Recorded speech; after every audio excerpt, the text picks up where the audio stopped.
The following story has been brought to you by StoriesToInspire.org. There was a rabbi who worked for Arachim. And one Shabbat, he was asked, after many years, to go visit a small town. And we'll end with this. He goes to this small town, and he gives this amazing shiur, and he's walking back from the hotel where the Shabbaton is, all the way back to the area where the religious area is, where he's going to be the next day for the prayers. He finishes, he walks home, and as he's walking, this has actually happened to me, he realizes that he forgot the address of the house he's staying in. And it's already like 1 o'clock in the morning. This has actually happened to me. I'm walking, looking at the houses, trying to remember, right? And I lived in London, so half of the houses look the same. I don't know if anyone's ever been. It's like this white house with like these like fake Tudor like pieces of wood on the outside. So I'm like, brilliant. I'm just going to look for a mezuzah. All the houses had a mezuzah. Wow. It's happened to me. How'd you find it? I feel like I should be honest. Yeah.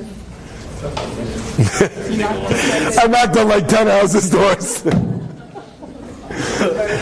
They're like, what do you want? Reason.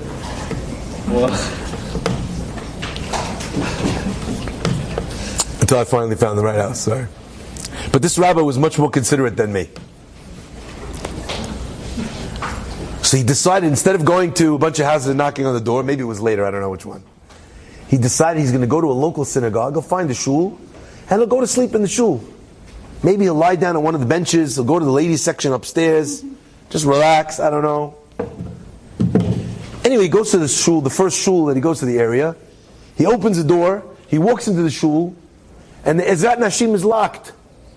So he goes down to the main sanctuary. And as he looks in the main sanctuary, he sees that there's this one guy, and he's sitting there swaying in front of the Gemara, and he's learning as loud as he can. Amar Abaye, the Gemara. He's like, keep it down in there. He goes up to the guy, he says, this is so nice that he goes, are you going to be long? Or should I find another shul, right? The guy says, yeah, I have to pull an all-nighter. Shoot. He goes, is there any other shuls? He says, yeah, there's another shul a few blocks away, you can go there. He goes, okay, that's what I'm going to do. I'm going to go to that other shul. He says, but before you go, he tells the rabbi, he says, I just want to ask you one question. Do you recognize me? He says, no, I don't. He goes, years and years ago, you came to this town and you did a Shabbaton. He goes, I remember, it was a very long time ago. He said, and I was one of the boys there. And you encouraged us to study, to learn, to grow in Torah. And he says, and I set myself a goal. I decided I was going to finish Shas. Not the political party, the Talmud. Huge undertaking. 2,711 pages, and it doesn't read like Harry Potter. He says, I promised myself I would finish, and he says, and I have the last few pages, and I'm going to finish tonight. I'm so happy that you bumped into me on the night that I'm finishing, so I could say thank you to you for changing my life. In my brain, the music. No, okay, fine. Just me. Rabbi's like, that's awesome for you. I'm exhausted. I'm not hanging out here. He goes to the other shul. As he walks to the other shul, he goes to the men's section. There's nobody there. And as he sits down, he's about to get comfortable. He hears crying. He's like, come on! And the crying's coming from the ladies section. So he goes into the ladies section. He feels bad. He knocks on the door. There's a young woman there, and she's crying. And he says, is everything okay? She says, yes, everything's fine. Thank you so much. It's fine. I'll be fine. Don't worry about me. He's like, I'm just staying downstairs. I'm going to go to sleep here. I don't have a place to go. So I'm staying downstairs. I just wanted to say, I thought maybe it's a problem. She says, no, everything's fine. But she says, can I just ask you one question? He's like, oh, no. Do you remember? She goes, do you remember me? He says, no. She says, years ago you came to this town. And he thought he knew how this conversation was going to go, by the way. Because as a rabbi, sometimes someone calls you and you think it's going to be really good and it's really bad. And sometimes it's the opposite. It's like, I won the lottery and my wife wants to leave me. Sometimes you have conversations that will go. And he goes, and she said, you came and you gave this, and she goes, And you know what? She says, and you ruined my life.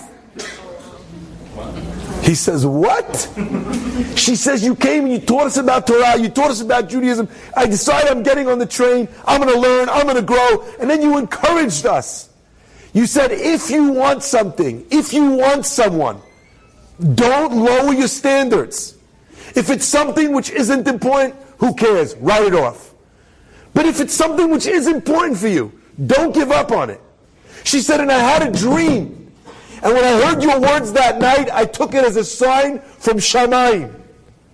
I thought to myself, if I'm going to do this, I don't know if any of you are like super hardcore Baalei Tshuva. Any of you like flaming? Anyone? No? Nobody? Just me? Okay, fine. Right? Yeah, if you're like, I'm in, I'm in.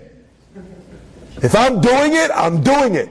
If I'm going to marry a chatan, she said, I'm going to marry a chatan who's a real Talmid Chacham. So I decided that night that I would only accept proposals from a young man who had finished Shas.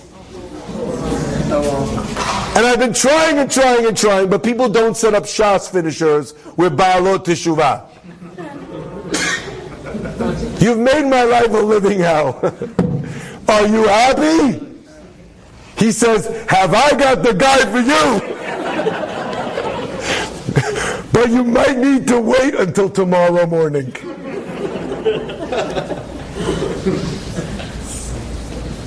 Ma'amin ve'eno ma'amin. Do you believe in him or not? If you do, he's got you. Don't worry about his side of the equation. He's good. Worry about your side. What is your side? Your side is pushing yourself beyond your comfort zone. Enjoyed this story? Come again. Bring a friend. StoriesToInspire.org